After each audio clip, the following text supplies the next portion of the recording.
अरिहन्तार्णम्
लोये सव्यसाहूर्णम् से अमित छाबड़ा। इनकी जिज्ञासा है महाराज जी, अगर किसी व्यक्ति के परिवार में सूतक लग जाता है और उस व्यक्ति ने वार्षिक अभिषेक में अपना नाम लिखवा रखा है तो उस व्यक्ति का नाम लघु शांतिधारा में लिया जाना चाहिए या नहीं, कृपया समाधान करें। नाम लेने के लिए कोई बाधा नहीं है।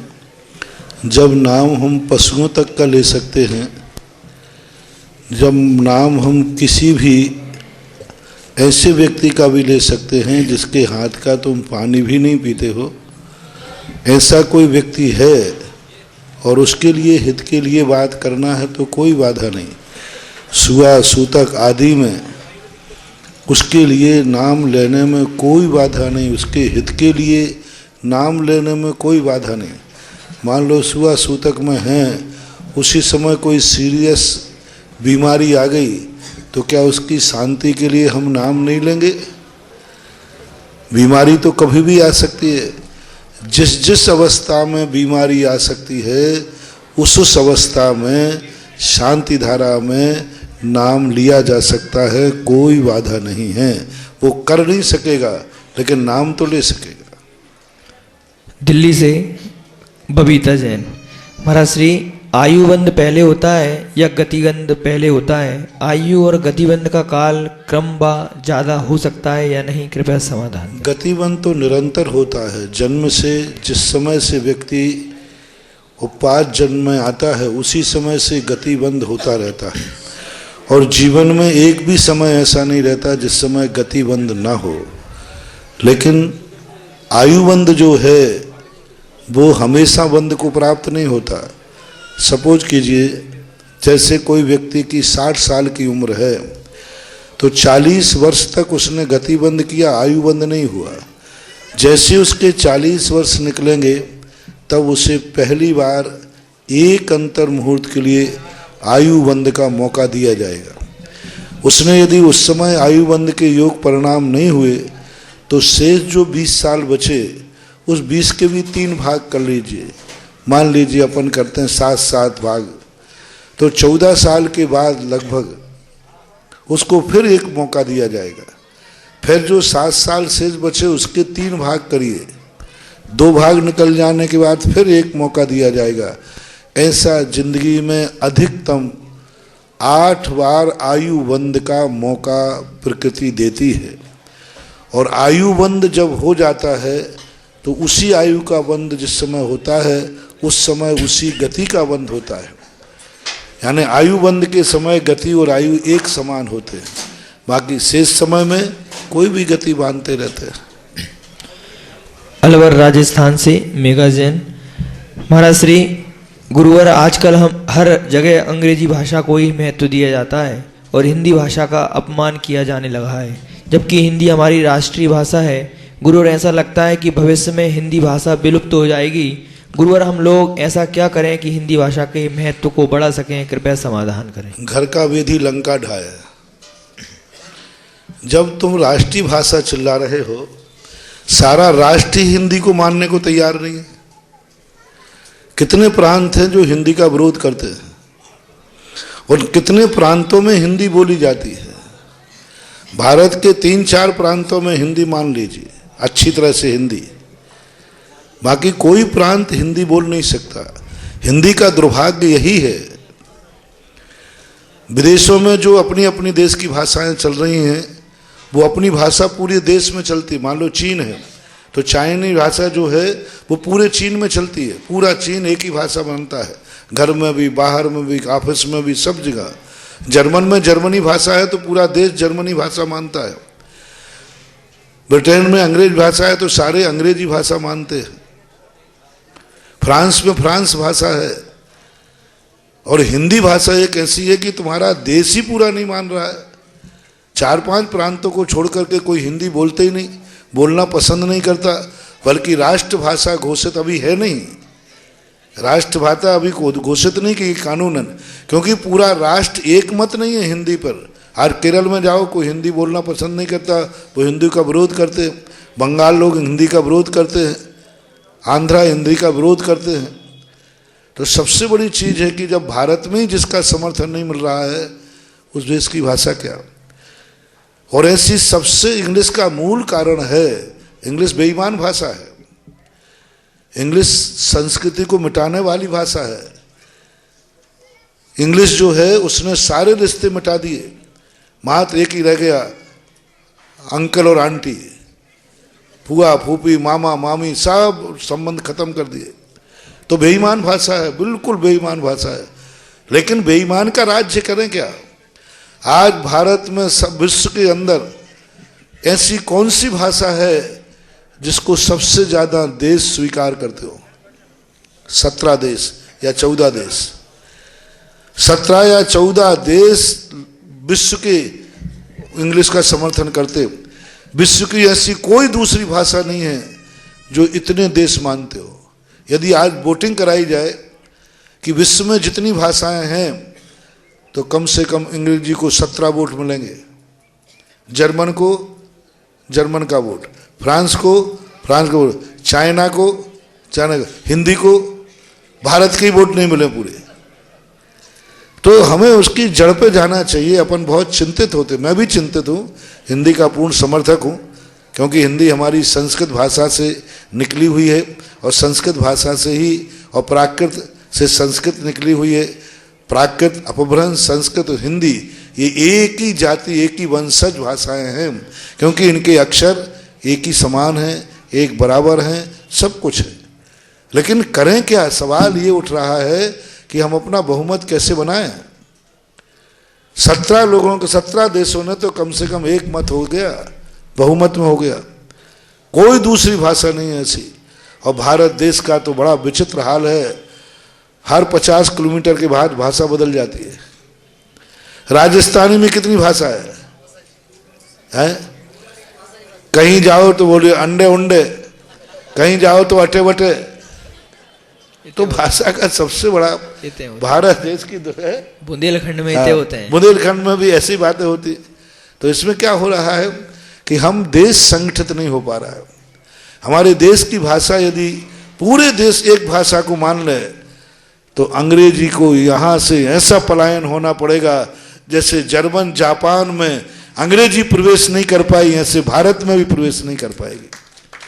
लेकिन घर का भेदी लंका ढाए। हमारे भारत वाले लोग हिंदी को पसंद नहीं कर रहे, तो फिर कौन पसंद करेगा।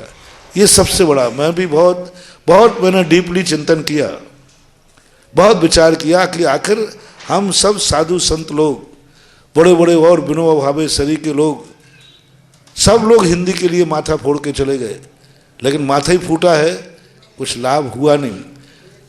बल्कि हिंदी दिन प्रतिदिन बोलने वालों की संख्या घट रही है। क्योंकि व्यक्ति को यदि दुनिया से संबंध जोड़ना है तो वह भाषा सीखना पड़ेगी जो दुनिया जानती है।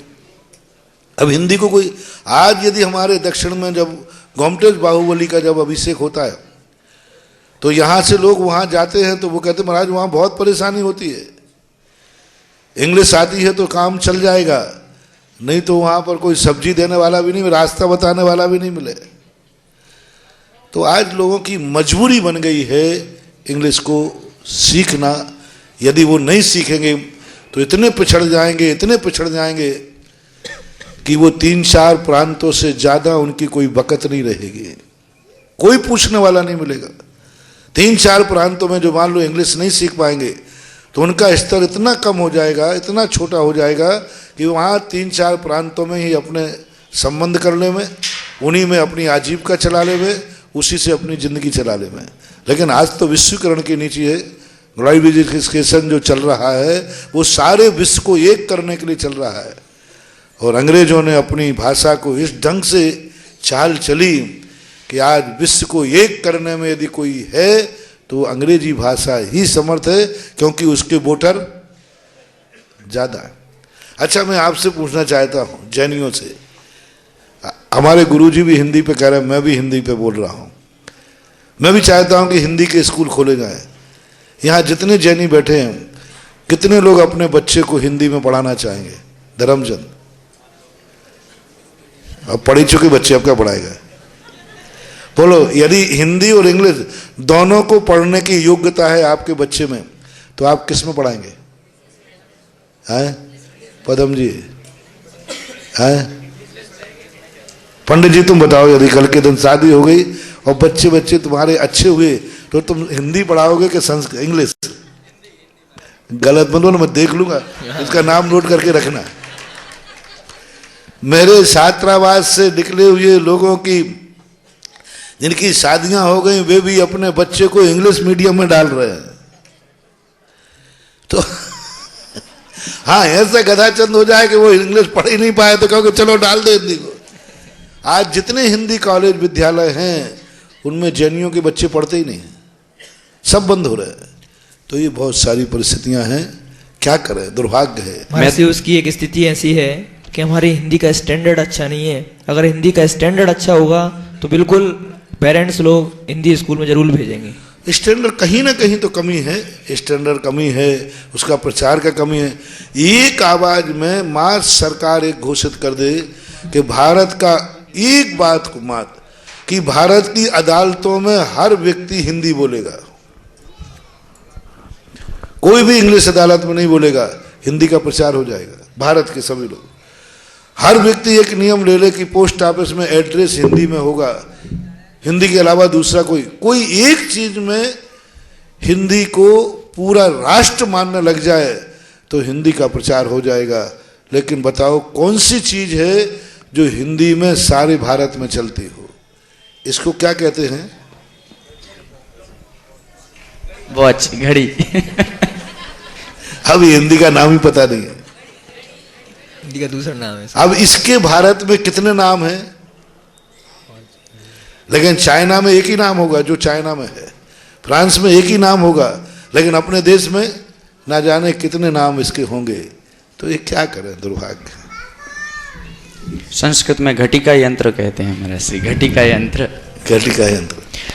रायपुर से शोभा राव का, महाराज श्री, आज भारत में मांस निर्यात के लिए रोज लाखों पशुओं का वध हो रहा है।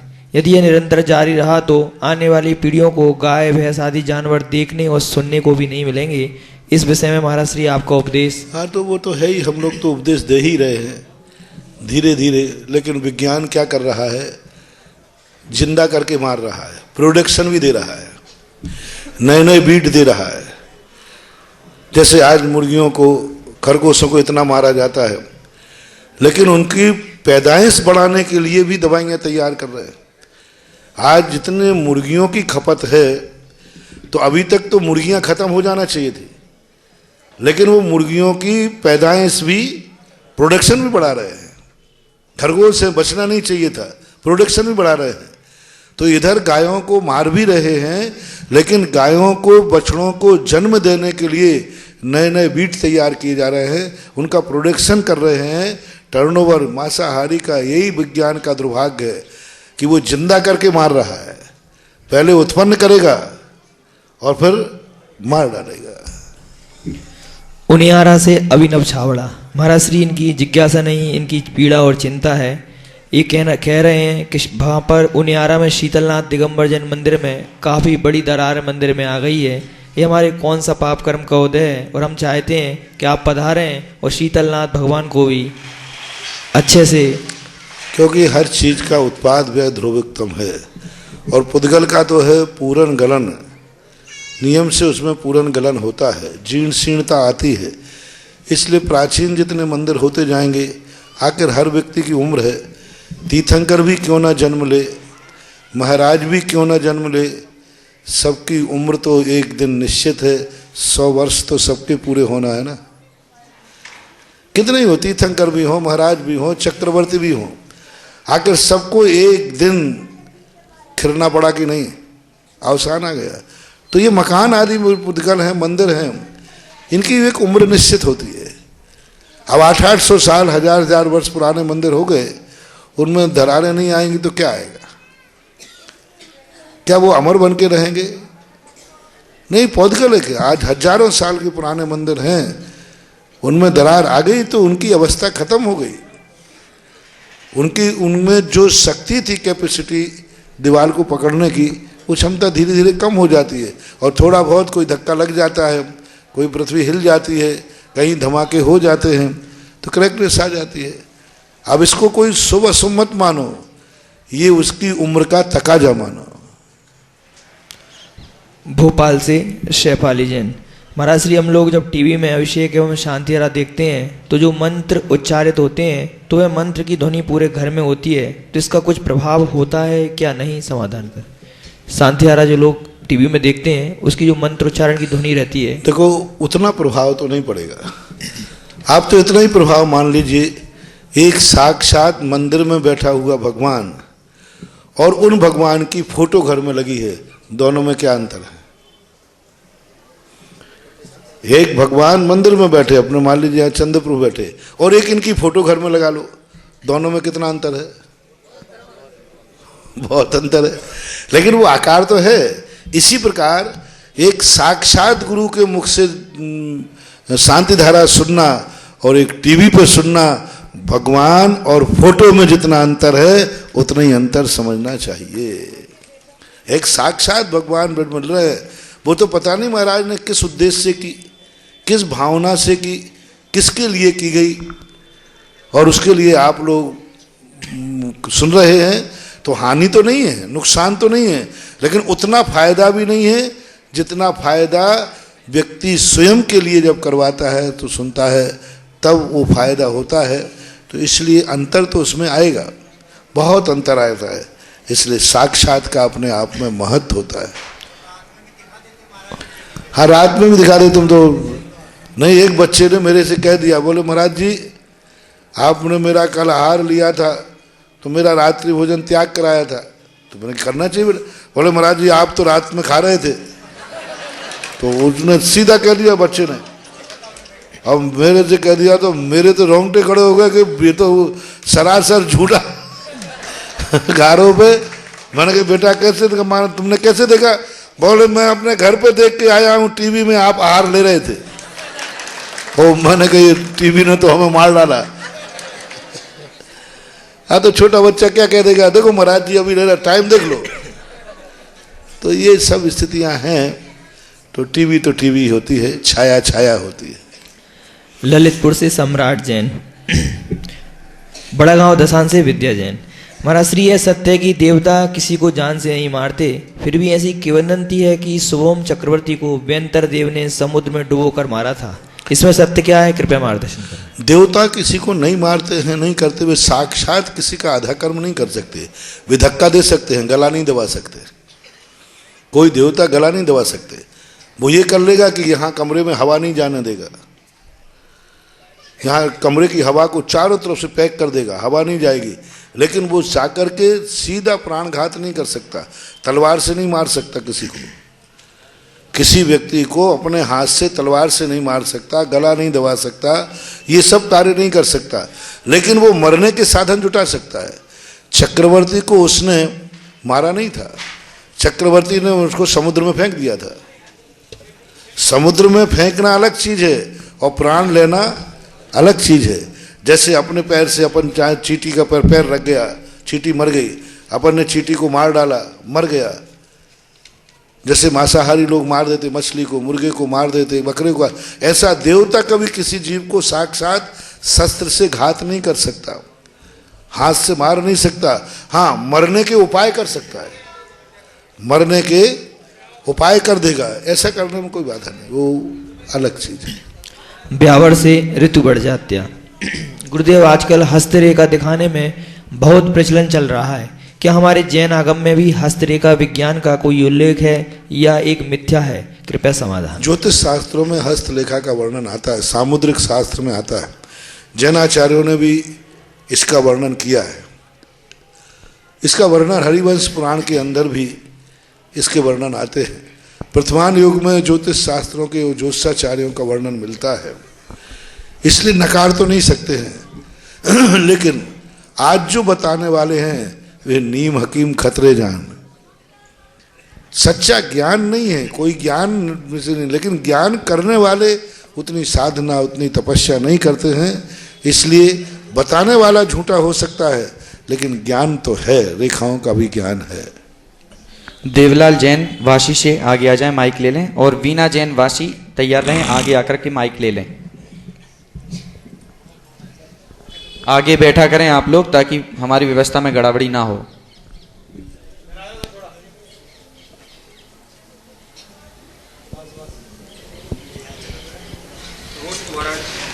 उन्हें आरा से एक जिज्ञासा और है महाराज श्री। महाराज श्री 24 भगवान अतिशयकारी हैं, फिर भी नवग्रह के 9 भगवान क्यों बताते हैं, जबकि जैन धर्म में वीतरागता का सूचक है, जबकि नवग्रह का पूजन भी यहाँ है? समाधान कर। वीतरागता सदा से रही है। वीतरागता के साथ कल मैंने कहा था ना कि हर वस्तु का, हर भगवान के गुण को, आज ही कहा था, वही भगवान का जब हम कोई एक अलग गुण का चिंतन करेंगे तो वही भगवान हमारे लिए अलग प्रभावकारी होंगे। वही भगवान को हम जब दूसरे गुण से चिंतन करेंगे तो वही भगवान का प्रभाव अलग होगा। 40 मूल गुणों में है, उनका अलग अलग। जैसे हम भगवान का अष्ट प्रातिहार्य में किसी एक प्रातिहार्य से युक्त करेंगे तो वे ही भगवान अलग गुणकारी होंगे, दूसरे प्रातिहार्य के साथ करेंगे तो अलग गुणकारी होंगे, और समस्त प्रतिहारियों से रहित वीतरागी करेंगे तो मात्र मोक्ष मार्ग का ही काम होगा। यदि आप वीतराग के ही उपासना करते हैं, मात्र वीतरागता की ही भक्ति करते हैं, तो आपका संसार अभाव को होकर परमार्थ की सिद्धि होगी, सम्यक दर्शन की सिद्धि होगी, सम्यक ज्ञान की सिद्धि होगी, सम्यक चारित्र की सिद्धि होगी। जब जब आप वीतरागता की उपासना करेंगे तब तब, लेकिन जब जब आप भगवान के बाहरिक वैभव की तरफ जाएंगे तो संसार की सिद्धि होगी, संसार की प्रशस्ता होगी। इसलिए गृहस्थ चूंकि पूर्णता वीतरागी नहीं है, उसका सुख अपने आत्मा के अधीन नहीं, परिवार को भी सुखी देखना चाहता है, तो जैसे वह अपने आप को छोड़कर परिवार को भी सुखी देखना चाहता है, इसी प्रकार गृहस्थ भगवान का वीतरागता को देख करके भगवान के वैभव को भी देखना चाहता है। इसलिए वो भगवान की तरफ आकर्षित नहीं होता, वो छत्र की तरफ भी आकर्षित हो रहा है। अब छत्र से तो वीतरागता का कोई लक्षण नहीं है। पर ऐसी यदि आपके प्रश्न के अनुसार यदि विचार किया जाए तो वीतराग मूर्ति ही बैठाना चाहिए, उस पर छत्र नहीं चढ़ाना चाहिए, क्योंकि छत्र वीतरागता में नहीं है। चवर नहीं ढोलना चाहिए, सिंहासन नहीं बनाना चाहिए, अष्ट प्रातिहार्य की क्या जरूरत, वो तो वीतरागता से कोई लेना देना ही नहीं। मात्र यदि वीतरागता पूज्य है तो वह छत्र की पूजा क्यों? मात्र वीतरागता पूज्य है तो चैत्यालय की पूजा क्यों, चवरों की पूजा क्यों? और वीतरागता ही पूज्य है तो अभिषेक और गंधोदक क्यों? ऐसा नहीं है। जैसे जैसे विग्रस्त होता है वो वीतरागता से हट करके भगवान के बाह्य वैभव की तरफ देखता है तो उसे संसार का बाह्य वैभव उपलब्ध होता है। और जो साधु भगवान के अंतरंग को देखता है तो उसे अंतरंग की उपलब्धि होती है। साधु को अंतरंग वैभव चाहिए, गृहस्थ को बाहर। हमने अच्छे अच्छे वीतरागी लोगों को देखा, बहुत बड़े बड़े लोग जो दुनिया भर की बातें कहते हैं, ये मिथ्यात है, हम तो सब भगवानों को ही मानते हैं। जब संकट आता है ना तो गधा से भी पैर धोते हुए पाए जाते हैं। वो सोचते हैं कि शायद गधा से भी कुछ मिल जाए। ये सब वही बातें करते हैं जिनके पुण्य के उदय होते हैं। थोड़ा पुण्य के उदय में उनको गृहस्थ जब परेशानियों में पड़ता है तो उसको कुछ ना कुछ सूझने की बात आती है कि किसी कारण से मेरी समस्या दूर हो जाए। इसलिए भगवानों में जो भेद किया गया ये कोई आज का भेद नहीं। छायक सम्यक दृष्टि भरत चक्रवर्ती भी अपने अनिष्ट निवारण के लिए समोषण में मानस्तंभ में मूर्तियां थी, वहां अभिषेक नहीं किया। घर में चैत्यालय था, वहां अभिषेक नहीं किया। मूर्तियों में भेद क्यों किया? विजयार पर्वत की गुफाओं में जाकर के और अभिषेक अकृत्रिम चैत्यालय का करके क्यों आया? क्या अयोध्या के अंदर भीतरागी मुद्रा नहीं थी, मूर्ति नहीं थी? फिर वहां क्यों गया? वहां क्यों, क्या जाने की जरूरत थी? अभिषेक चाहिए था तो घर में चैत्यालय था, उसका अभिषेक कर लेता। लेकिन नहीं, विशेष अभिषेक चाहिए है तो मूर्तियों में भी भेद कर दिया चक्रवर्ती ने। मूर्तियों में भेद कर दिया। एक घर का चैत्यालय और एक विजयार पर्वत के चैत्यालय, दोनों में अरहंत है, दोनों में स्थापना एक समान है, अनंत चतुष्टय है, लेकिन मूर्ति में भेद कर दिया छायक सम्यक दृष्टि भरत चक्रवर्ती ने। फिर तो व्यक्ति तीर्थ यात्रा करेगा ही नहीं, क्योंकि 24 भगवान अपने घर में। अब देई वालों को तो श्री महावीर जी जाने ही नहीं, खत्म। पद्म पुरुष जाना ही नहीं, तिजारा जाना ही नहीं, क्योंकि अब उनके तो सारे भगवान कहाँ आ गए हैं? नहीं, कितने 24 बैठा लो, तुम्हारी 24 के चंद्र प्रभु में और तिजारा के चंद्र प्रभु में अंतर रहेगा। कितने ही आदिनाथ बैठा लो, तुम्हारे आदिनाथ और सांगानेर के आदिनाथ में अंतर रहेगा। कितने ही महावीर बैठा लो, तुम्हारे महावीर में और श्री महावीर जी के अंतर में रहेगा। और देवताओं के संबंध में मैंने कहा था, इसे नियोग मात्र न कहें। उनके चैत्यालय में भी 500 धनुष प्रमाण अकृत्रिम मूर्ति है, फिर भी उसके दर्शन छोड़ करके अष्टान का पर्व में नंदीश्वर क्यों जाते हैं और वहां क्यों नाचते हैं? घर की मूर्ति जो उनके चैत्यालय में बैठी है उसमें क्या दोष है? उसके सामने ऐसा कोई नाच गान नहीं करते। लेकिन जब वो अष्टान का पर्व नंदीश्वर जाते हैं तो भाव विभोर होकर भक्ति करते हैं। आखिर दोनों मूर्तियों में भेद क्यों डाल रहे हैं? छायक सम्यक दृष्टि सौधर्मेंद्र। तो ये भेद सांसारिक दृष्टि से, सांसार की परिस्थितियों को देखते हुए ऐसा भेद होता ही है। ये क्षयोपम सम्यक दर्शन का ही मात्र दोष नहीं है, छायक सम्यक दृष्टि भी ऐसा करते हुए पाए गए हैं शास्त्रों के अंदर। छायक सम्यक दृष्टियों ने मंदिर में भेद किया, मूर्ति में भेद किया, ऐसा भेद होता है? तो भेद होगा, क्योंकि हर पाषाण एक सा नहीं होता, हर सूर्य मंत्र देने वाला साधु एक सा नहीं होता, हर मूर्ति को बैठाने वाला एक सा नहीं होता, और जहां मूर्ति बैठती है सभी स्थान एक से नहीं होते। सूर्य मंत्र देने वाले अलग अलग होते तो प्रतिष्ठा अलग अलग होती है। पाषाणों में अलग अलग होता है। एक पाषाण से आप मार्बल से दही जमा लेते हैं और सैंडस्टोन से नहीं जमेगा, तो पत्थर तो दोनों ही है ना, फिर अंतर क्यों है? सैंडस्टोन बोली ज्यादा नुकसानदायक नहीं, मार्बल नुकसानदायक है। क्यों? पत्थरा तो दोनों है। तो इसमें भेद है। इसको एकांत रूप से वीतरागता की कहकर मत छाड़ो। आपको भी डॉक्टर सभी होते हैं, लेकिन वनस्पतियां सभी होती हैं, लेकिन उनमें अलग अलग गुण होते हैं।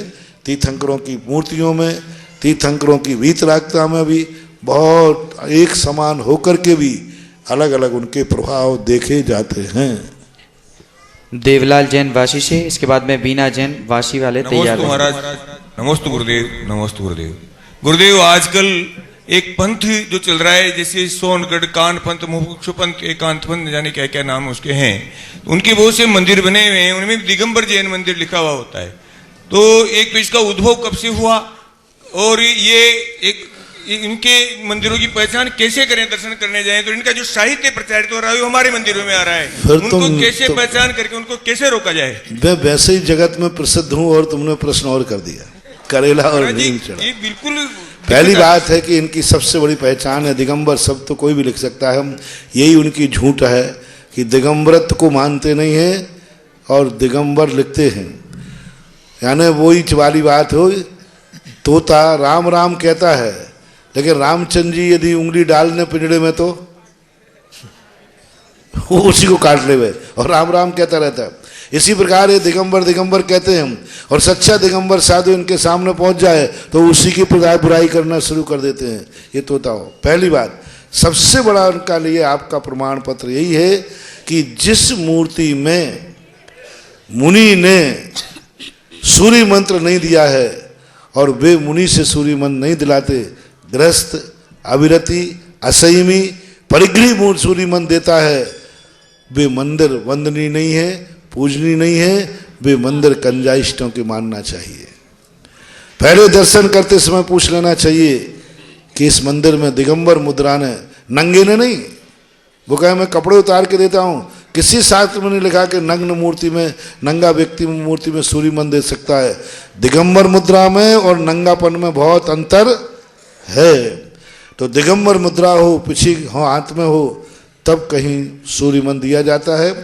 भट्टारकों के समय जो दिया गया वो दिगंबर मुद्रा में दिया गया, पीछे उनके पास रहती थी और वो मजबूरी का काल था। आज सैकड़ों साल उस घटना को घटे हुए हो गए, लेकिन वर्तमान में ये सबसे बड़ी पहचान उनकी है। यही मंदिरों की पहचान है। सूर्य मंत्र नहीं दिया तो मंदिर पूजनीय नहीं, वे स्टेचू मात्र हैं, आकृति मात्र है। उनमें कभी अतिशय चमत्कार या ऐसे मंदिरों की पूजा करने से कभी तुम्हें संयम लेने का भाव नहीं आएगा। जिस मूर्ति में परिग्रही ने सूर्य मंत्र दिया है, उस मूर्ति की पूजा करने वाले को कभी भी परिग्रह त्यागने का भाव नहीं आएगा, कभी संलेखना धारण करने का भाव नहीं आएगा, कभी यहाँ तक कि उसे प्रतिमा लेने का भाव भी नहीं आएगा। यही सबसे बड़ी पहचान है। बाकी बहुत सारी बातें हैं। जो साहित्य जो उनका मंदिरों में आ रहा है, उनकी पहचान कैसे करें, कैसे उसको पढ़िए, उसमें लिखा रहता है सब। असंयम गुणस्थान में शुद्ध उपयोग होता है, चौथे गुणस्थान में शुद्ध उपयोग होता है, मुनियों आदि की बुराइयाँ लिखी रहती हैं। सूक्ष्मता से पढ़ना पड़ेगा तो पकड़ में आ जाएगा। महाराज श्री एक रीति और फैली हुई, और सीधी बात, मंदिर में रखने के पहले, स्वाध्याय करने के पहले किसी मुनिराज से पूछ करके स्वाध्याय करें कि ये ग्रंथ मुझे स्वाध्याय करने लायक है कि नहीं, तो मुनिराज उस बात को पकड़ लेते हैं। इसलिए मेडिकल से दवाई खरीदें तो डॉक्टर की पर्ची लिखवा के खरीदें। दवाई तो मेडिकल वाला देगा, लेकिन डॉक्टर से पूछ करके लें। आप लोगों के डॉक्टर, हम साधु लोग हैं, इसलिए दवाई खाते समय सारा ध्यान रखना। बहुत से लोगों का एक प्रश्न भी था महाराज श्री कि कई मूर्तियों के ऊपर पुष्प चढ़े रहते हैं और चंदन लगा रहता है। देखो, वहाँ पहली बात है, पुष्प चढ़ाना, चंदन चढ़ाना ये आगम की परंपरा नहीं है। ऊपर जो लोग कहते हैं कि भगवान के ऊपर पुष्प आदि चढ़ाने का लिखा है, तो उनसे मैं कहना चाहता हूँ कि अकेले पुष्प क्यों, पुष्पादिक लिखा है, 8वें द्रव्य चढ़ाओ ना, अकेला पुष्प को ही क्यों चढ़ाते हो। इस संबंध में मेरा कहना है, जो लोग चढ़ाते हैं आखिर पुष्प ही क्यों चढ़ा रहे। अर्घ भी तो लिखा है, मैं चरणों में अर्घ चढ़ाने आया हूं, तो अर्घ क्यों टेबल पे चढ़ाते, अर्घ भी भगवान के ऊपर ही चढ़ाओ। मैं दीप तुम्हारे चरणों में चढ़ाने आया हूं, दीप भी भगवान के ऊपर ही चढ़ाओ। 8वां द्रव्य भगवान के ऊपर चढ़ाओ। तो 8वां द्रव्य क्यों नहीं चढ़ा के अकेला चंदन ही पुष्प क्यों चढ़ाते, ये तो कोई बड़ा बात नहीं हुई। और दूसरी बात, चढ़ाने का अर्थ तो यूं चढ़ा दो, तुम तो व्यवस्थित ढंग से रखते हो। रखना और चढ़ाने में अंतर है।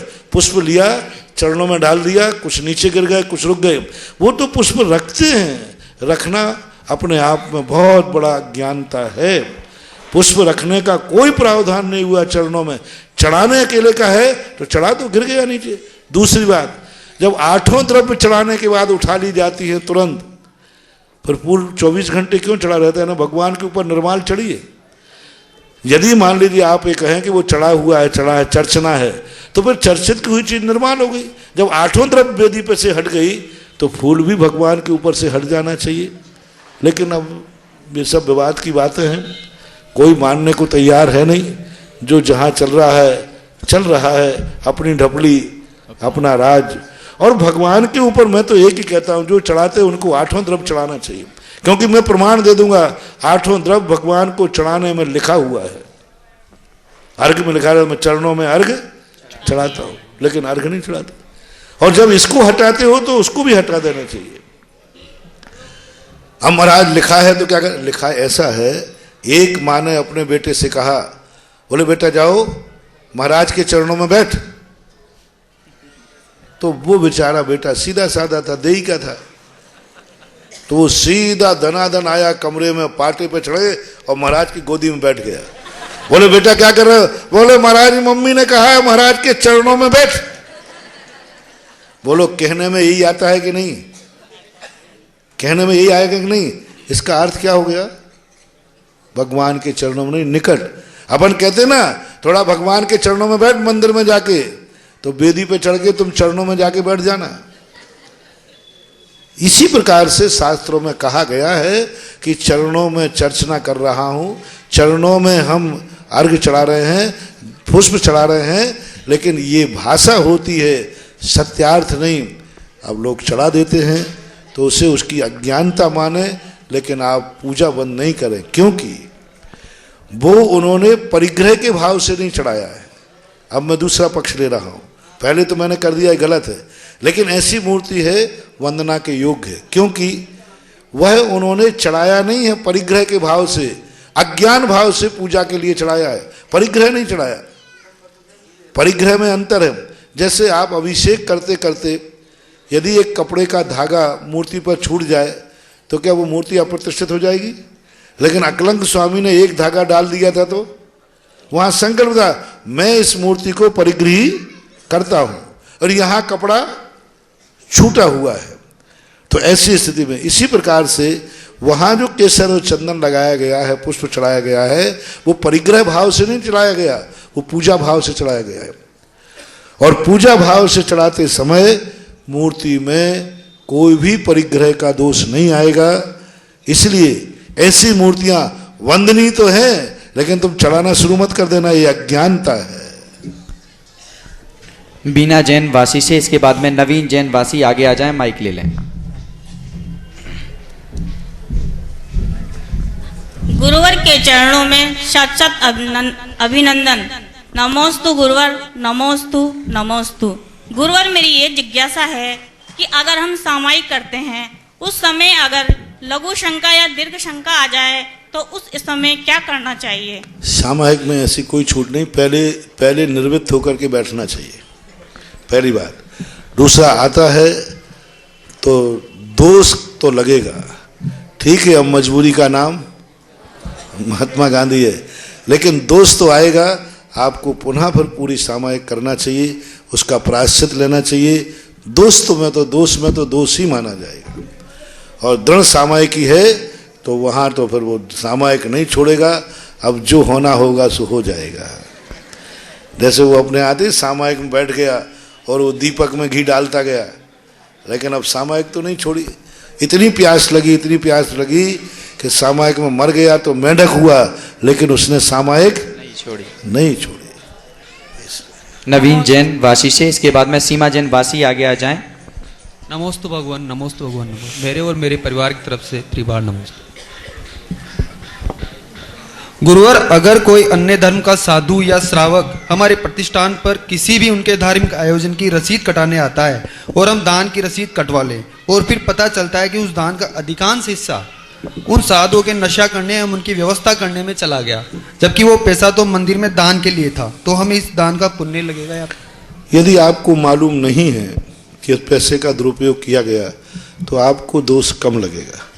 पहली बात तो पहले ही अपने जानकर परख करके दान देना चाहिए, क्योंकि जैसे एक किसान अपने बीज को खेत में बोता है तो पहले खेत की परीक्षा करता है कि नहीं करता है, खेत को शुद्ध करता है कि नहीं, खेत को साफ करता है कि नहीं। जब जान लेता है कि ये खेत अब बीज के बोने लायक है तभी बीज बोया जाता है। इसी प्रकार दान देते समय आपको पहले जान लेना चाहिए, जिस पात्र को मैं दान दे रहा हूँ उस पात्र की अच्छी तरह परीक्षा करो, उस पात्र को समझो कि ये मेरे दान के योग्य है भी कि नहीं है। फिर भी यदि मान लीजिए कोई अनजान में भूल हो जाती है तो तुम्हें दोष तो लगेगा, लेकिन महान दोष नहीं लगेगा। महान दोष जिसने लिया है उसको दोष लगेगा कि उसने दान का दुरुपयोग किया है। सीमा जैन वासी से, इसके बाद में ताराचंद जी जैन देई से तैयार रहें। नमोस्तु महाराज जी, नमोस्तु महाराज जी, नमोस्तु महाराज जी। महाराज जी, मेरी जिज्ञासा है कि भक्ता माई जी के 48 काव्य पढ़ने से अतिशय होता है, परंतु कई लोग कहते हैं कि 12 नंबर के काव्य से ये बीमारी या 16 नंबर के काव्य से व्याधि दूर होती है, तब हम पूरा पाठ करें या किसी एक का? पहली बात तो है कि भक्तांबर का हर श्लोक अपने आप में पूर्ण स्तुति है। मैंने भक्तांबर के हर श्लोक को पढ़ा, उसमें भगवान का पूर्ण गुणानुवाद, पूर्ण स्तुति है। इसलिए ये अलग अलग टुकड़े करना ये तो मैं उचित नहीं समझूंगा, लेकिन अपने परिणामों को, जैसे हमने प्रातःकाल कहा था कि यदि भक्तांबर आप पाठ पढ़ रहे हैं और जिस संबंध में आपका, जैसे हम लोग प्रतिक्रमण करते हैं तो पूरा प्रतिक्रमण करते हैं, लेकिन जो दोष लगता है उस लाइनों पर हम लोग ज़्यादा ध्यान करते हैं। पूरा प्रतिक्रमण पढ़ लिया, लेकिन जिस संबंधी दोष लगा उस पर ध्यान किया। भक्तांबर पूरा पढ़ो, लेकिन जिस संबंधी आपको समस्या है उस काव्य में, उस श्लोक में आप एकाग्र चित्त, दत्तचित्त हो जाइए। तो इतना तो आप गृहस्थों के लिए मन में आता ही है। लेकिन फिर भी यदि कोई ज़्यादा टाइम नहीं है और एक ही श्लोक का मात्र आप ध्यान करते हैं या पाठ कर लेते हैं तो हानि भी महान नहीं है, लेकिन पूरे का करते हैं तो श्रेष्ठतम है। लेकिन कभी कभी इतना टाइम नहीं है, आकस्मिक व्याधि आ गई तो अब पूरा भक्तांबर कहाँ तक पढ़ें? उसमें भी एक श्लोक का यदि आपने ध्यान, चिंतन और पाठ कर लिया तो कोई ज़्यादा नहीं। लेकिन इसको परंपरा ना बनाए, इसको रूढ़ी ना बनाए, ये मजबूरी बनाए। ताराचंद जी जैन देई, इसके बाद में ताराबाई जैन देई तैयार रहें, मसाले वाले। महाराज श्री के चरणों में मेरी तरफ से, नशा कार्यकारिणी देई की तरफ से, सकल दिगंबर जैन समाज देई की तरफ से बार बार सत सत नमन, सत सत नमन, सत सत नमन। महाराज श्री आपने हमें हिम्मत बंधवाई। जब हम भीलवाड़ा गए थे तो आपसे नशा कार्यकारिणी ने निवेदन किया था कि महाराज हमारे पंच कल्याण होने की स्थिति में नहीं है, पैसा भी नहीं है और समाज में भी टूट होने की नौबत आ रही है। तो आपने कमरे में बुलाकर मुझे ये कहा था महाराज श्री कि तू हिम्मत रखना, साहस रखना, पैसा भी इतना आएगा जो हाडोती में नाम होगा और पैसा भी देई का समाज खर्च करेगा और जो भी कोई 19-20 बात समाज में हो रहे हैं वो सारा एक होके और पंच कल्याण को संपन्न कराएगा। महाराज श्री आपके वचन भगवान के वचन हैं। आपने जो कहा वही हुआ। आज पूरा सकल दिगंबर जैन समाज दई का एक एक बच्चे ने पूरा इतना काम किया है जो मैं उनका आभारी हूँ। और दूसरा निवेदन महाराज श्री मेरा ये है, यहाँ 150 घर हैं अग्रवाल समाज के हैं, 2-3 घर सरावगी बघेल वालों के जो बाहर से आए हैं वो है, लेकिन 150 घर अग्रवालों के, चाहे वो और दूसरे मंदिर में जाए या नहीं जाए, लेकिन जैन मंदिर में जब से आपके चरण पड़े हैं देवी में 6 साल पहले से, तो आज पूरा जैन समाज मंदिर में आने लग गया है। तीसरी बात मेरी, जब यहाँ पंच कल्याण के लिए मीटिंग हुई भी है, पंच कल्याण करवाना है, तो महाराज श्री लोगों ने कहा कि भाई पैसों का अभाव है, तो मैंने हिम्मत करके कहा भाई पैसे की भी व्यवस्था अपन लोगों से करेंगे, आप तो पंच कल्याण की घोषणा करो, आप काम करो। तो 7-8 लोग मुझे फिर मैंने ऐसे ढूंढ के निकाले देई समाज में से, जिन्होंने 2 साल के लिए बिना ब्याज, बिना कोई लोभ लालच के अमानत राशि मुझे दी। आज तो आपने इतना पैसा दिला दिया तो वो अमानत भी चले जाएंगे और इस मंदिर का आपके दिशा निर्देश के अनुसार, आपकी आज्ञा अनुसार मंदिर में, सुधा संतशाला में और जो भी यहाँ की धर्मशाला के काम है उनको 5-7 करोड़ के काम है। महाराज साहब आप अगर आज्ञा देंगे, आप नक्शा बनाकर हमको देंगे तो हम ये पैसा यहाँ लगाएंगे। तीसरी बात, चौथी बात, मैं उनका 3 तो हो चुकी है, नहीं एक महाराज साहब मैं उनका नाम लेना चाहता हूँ जिन्होंने मुझे हिम्मत बंधवाई पैसे से, आर्थिक तौर पर से, जिनके नाम मैं आपके सामने बोल रहा हूँ। आपने आगे नाम मालूम है मुझे, नाम एक बार महाराज लोगों की भावना है कि उनके नाम ले दो। लोकेश कुमार जी, मनोज कुमार जी जिंदल, फूट वाले, खड़े होते जाए। प्रेमचंद जी, महेंद्र कुमार जी, बेयर हाउस वाले। एक नाम महाराज मेरा भी है जो मैं बोलता नहीं हूँ। तीसरा नाम उत्सव लाल जी, विनोद कुमार जी गुड्डा वाले, जल्दी करें थोड़ा टाइम। श्री बाबूलाल जी, नरेंद्र कुमार जी खूंट वाले, श्री महेंद्र कुमार जी सरपंच साहब। इस प्रकार 8-10 आदमी। अब लाइव के बाद यदि आप कहें तो हम आपको अच्छा समय दे देंगे। ये सारा भारत सुन रहा है, उनको वही बात सुनना पसंद होती है जो उनके काम की होती है। ये देही की बात है। अभी मैं आपको 2 मिनट और समय दे दूंगा, बैठ जाए। ताराबाई जी, पहली बात तो आपने जो बात कही कि आपने पहले ही घोषणा कर दी थी कि ऐसा होगा, ये ध्यान रखना, माँ से और गुरु के सामने कुछ छुपा हुआ नहीं रह सकता। बेटा कितना भी अपने आप को कहे, माँ सब जानती है, और गुरु भी। गुरु और माँ ये 2 शक्तियाँ ऐसी होती हैं जो अपने भक्त की और अपने बेटे की औकात जानती हैं। जब देही को मैंने भक्त बनाया और देही का मैं गुरु बना, तो मैं देही की नस नस जानता हूँ कि देही में क्या है और क्या नहीं होगा। मैंने पहले ही बार, यदि देही में दम नहीं होती तो मैं यहाँ के मंदिर को इतना बड़ा नक्शा कर आपको आशीर्वाद भी नहीं दिया देता, और मुझे विश्वास था, और देही मेरे विश्वास में पूर्ण खरी उठी। अब लोग तो कहने लगे ये देही दुबई बन गई, दुबई। लेकिन मैं देही को दुबई नहीं बनने दूंगा, क्योंकि दुबई तो मांसाहारी देश है और हमारी देही शाकाहारी देश है। देही शब्द के आगे हम विधेय छोड़ देंगे कि देही एक विधेय बन गई, ऐसा तो कर देंगे। और आज जो तुमने देही वालों ने किया, इसमें कोई संदेह नहीं। आज मैंने ये देखा, देही के अंदर कोई मनमुटाव नहीं। 150 घरों में जिसके लिए जो काम दिख रहा था वह कर रहा था। किसी के मन में ऐसे ऐसे लोग जो 8-8, 15-15 दिन से अपने व्यापार पे नहीं गए, दुकान पे नहीं गए, 7 दिन तक लोगों ने ना घर की तरफ देखा ना कुछ देखा, मात्र देखा है तो भगवान का पंच कल्याणक और व्यवस्थाएं। राजस्थान में ऐसे बहुत कम लोग हुआ करते हैं, राजस्थान में ऐसे बहुत कम स्थान होते हैं जो देही जैसा आदर्श प्रस्तुत कर देते हैं। और देही ने जो संगठन दिया, और जो आप लोगों ने दान की बात कही, जिन लोगों ने दान पहले आपको आश्वासन दिया उनको तो पुण्य खाता मिल ही गया, लेकिन उनके पैसे की जरूरत पड़ेगी नहीं। अब इतना हो गया कि ये मंदिर, और अब बस एक मंदिर को अकृत्रिम चैत्यालय बनाओ, बहुत बढ़िया मंदिर बनाओ। और मेरा कहना है, एक व्यक्ति कह रहा था महाराज खजाना लुट रहा है, तो मैंने कही तू मुझे कहीं लुटेरा तो नहीं कह रहा है? हाँ, कहीं ये कह रहा हूं महाराज लूट रहे, नहीं महाराज आपको नहीं कह रहे हैं। तो कुल मिलाकर के चिंता मत करना।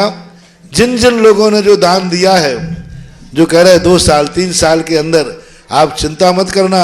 आपको ऐसी पुण्यवानी, चंद्र प्रभु के विश्वास रखो, आपको पता ही नहीं चलेगा ये दान कब दिया गया, और दूसरे पंचकर्मा की तैयारी करने के परिणाम बनाओगे। और आपके मन में खुद भाव आया कि एक पंचकर्मा करने से हम लोग इतने समृद्ध हो गए। और ताराचंद जी, आपको मालूम है, जिस दिन अपन ने पहले दिन मंदिर के संबंध में सोचा था, उस दिन देही की औकात क्या थी? क्या ये औकात थी कि इतना बड़ा मंदिर बना लोगे?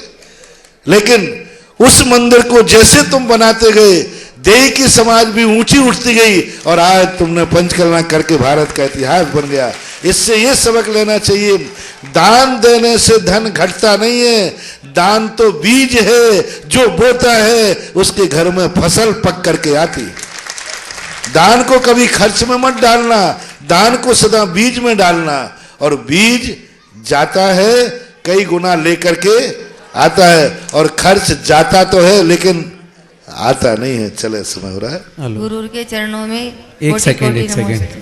परम पूज महाराज श्री सांगानेर समाज के आग्रह पर आपके आशीर्वाद से और बहुत सारे नाम वहां पर प्रतिमा विराजमान करने के भाव हुए हैं, जिसमें बेदी भी है, शिखर भी है, भगवान भी है। सुभाष चंद जी, इरीश कुमार जी गोयल, आगर राजस्थान, इन्होंने 11 लाख की अपनी स्वीकृति प्रदान की। एक बार इनके सम्मान ताली हो जाए। श्रीमान पारस कुमार जी, कमल कुमार जी जैन, कटनी मध्य प्रदेश, इन्होंने अपनी स्वीकृति प्रदान की है। श्रीमती वंदना जी जैन, शायद ये बड़जात्या परिवार होंगे, कोटा, इन्होंने अपनी स्वीकृति दी है। श्रीमान कपूर चंद जी, राजकुमार जी कासलीवाल, इम्फाल, इन्होंने भी देखो आसाम, गुवाहाटी, इम्फाल, वहां से भी नाम आए, बजाएं सबके सपोर।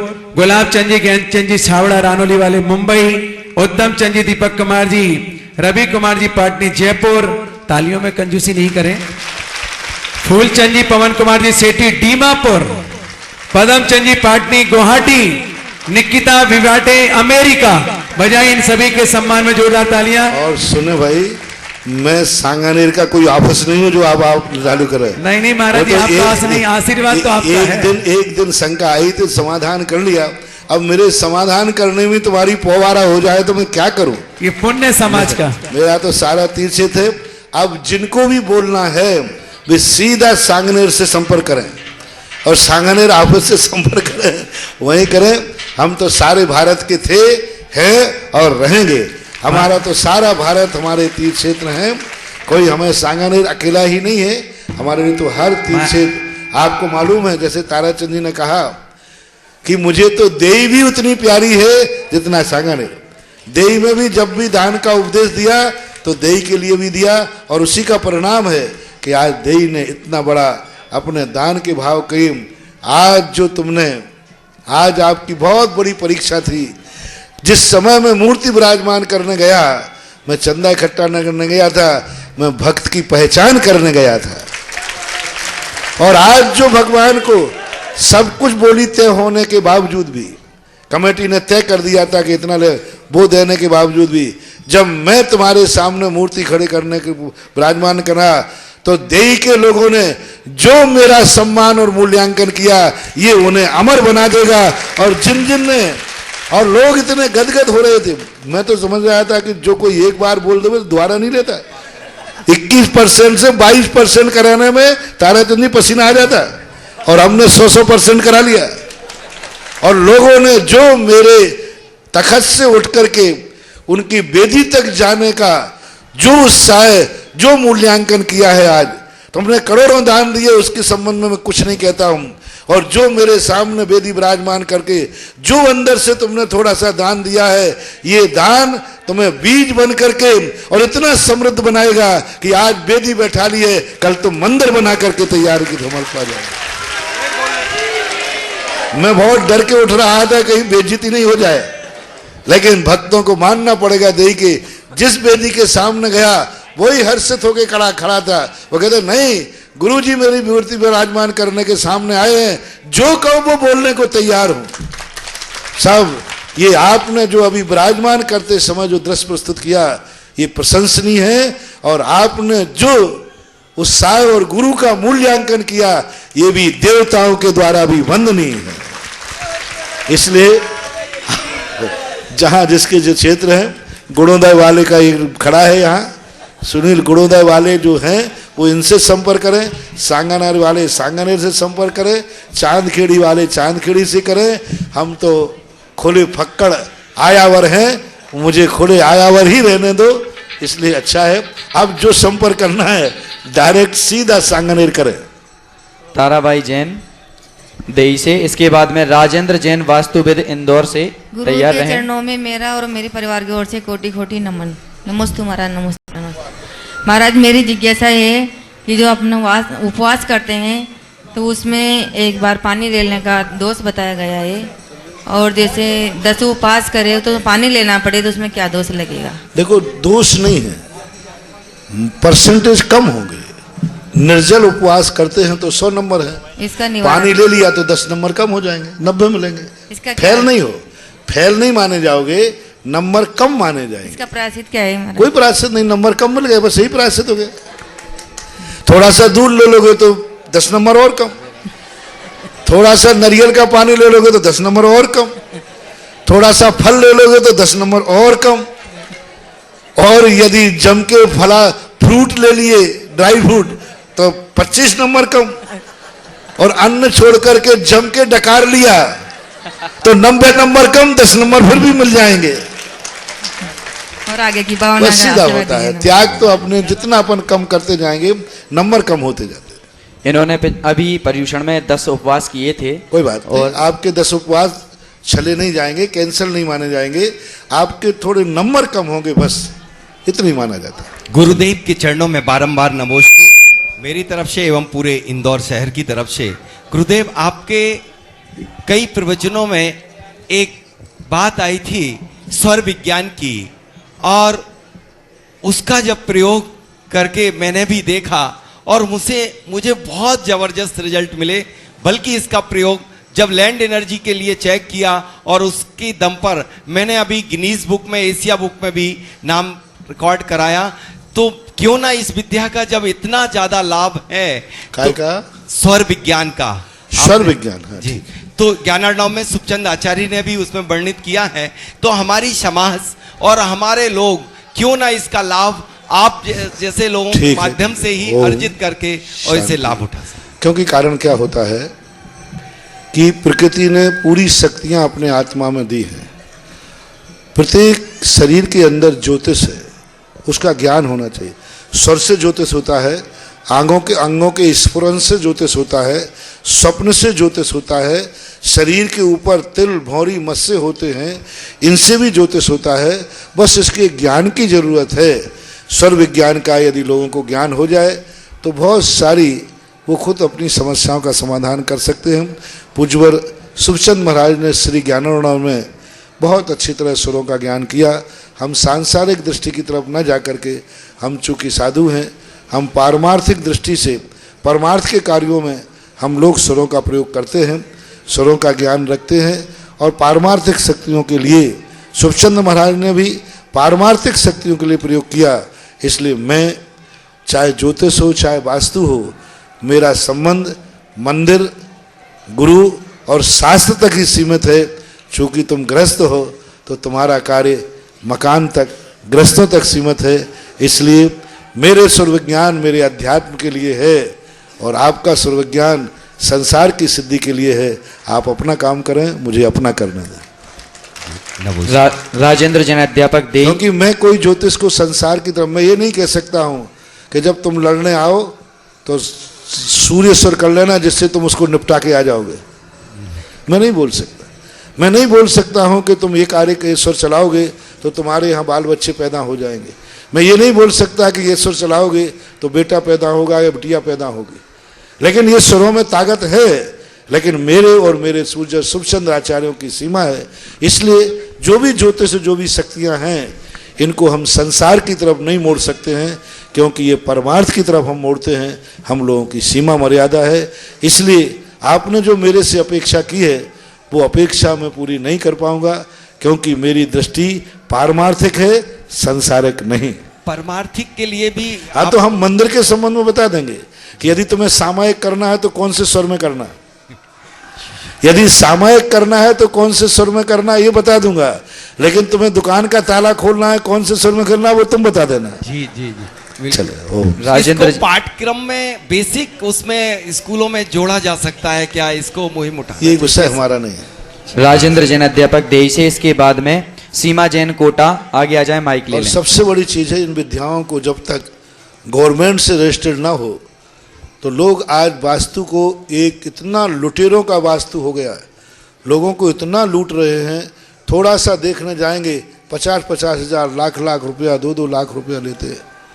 इतना ज़्यादा मच रहा है कि कुछ पूछो मत। और इसकी मुझे तो दिखता है कि सरकार को इस पर कानून बनाना चाहिए और इसकी डिग्री बनाना चाहिए, और जो डिग्री से पास होकर के जाएं वो, क्योंकि आज जो देखो वही वस्तु बन गया। भारत देश इतना वैद्यों का घर है कि हर घर में वैद्य है और सारे वैद्य मेरे ऊपर उपयोग करते हैं। साधु को बुखार हो जाए तो कोई कहता है तुलसी पी लेना महाराज, कोई कहता है काली मिर्च ले लेना महाराज। यानी मैंने कहा डिग्री कौन सी है? बोले महाराज डिग्री की क्या जरूरत है, आप तो पी तो लेना। मैंने पी तो ठीक हो गया। मैंने कहा ये मरवाएगा मुझे। इसलिए आज जो वास्तु का दुरुपयोग हो रहा है और लोगों को जो लूटा जा रहा है थोड़े थोड़े वास्तु के माध्यम से, इसलिए मैं इसको कोर्स में नहीं चला रहा। मैंने एक बार सांगानेर चलाने का सोचा था, लेकिन वहाँ जब मैंने देखा कि ये सारे बच्चे धंधा सब छोड़ करके, ज्ञान व्यान छोड़ करके बस इसी वास्तु में अटक जाएंगे और इसी को जाकर दूसरों को लूटेंगे, आजीविका चलाएंगे। विद्या आजीविका का जब साधन बन जाती है तो विद्या का चमत्कार खत्म हो जाता है। सीमा जैन कोटा से, इसके बाद में महावीर कुमार जी अलीगढ़, तैयार रहें। गुरुदेव के चरणों में नमोस्तु नमोस्तु नमोस्तु।